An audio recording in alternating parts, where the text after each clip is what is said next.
بطل تكذب على نفسك. انت عطلان ليه؟ عارف ايه الفرق بينك وبين اللي انت مبهور بنجاحه؟ ان هو بطل يشتكي من الظروف وبدأ يبني نفسه لغاية ما وصل، وانت لسه بتدور على الشماعة اللي بتعلق عليها اخطائك.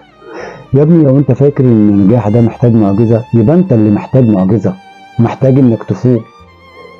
تعال اقول لك على الحقيقة واقول لك ازاي تبني نفسك من النهاردة وبجد. لو عايز تنجح يبقى لازم تواجه نفسك، ولازم تسأل نفسك أنا شاطر في إيه؟ أنا بحب أشتغل إيه؟ وحتى لو الإجابة كانت ولا حاجة يبقى ده أول طريق النجاح، لأنك عرفت المشكلة فين. المهارة هي العملة الجديدة. لازم تكون ماهر في حاجة أو شاطر في حاجة أنت بتحب تشتغلها، بتحب تعملها وتاخد فيها كورسات عشان تقوي فيها مهاراتك. لو ساعة واحدة في اليوم بس تتعلم فيها حاجة جديدة كفيلة انها تخليك في حتة تانية خالص بعد سنة.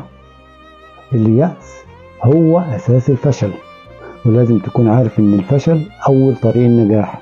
مش معنى انك انت فشلت مرة واثنين وثلاثة يبقى خلاص، لا، لازم تحاول مرة واثنين وثلاثة وتقع وتقوم وتقع وتقوم، وده يخبطك كتف وتقوم، وده يعني تحصل لك مشكلة وتقوم.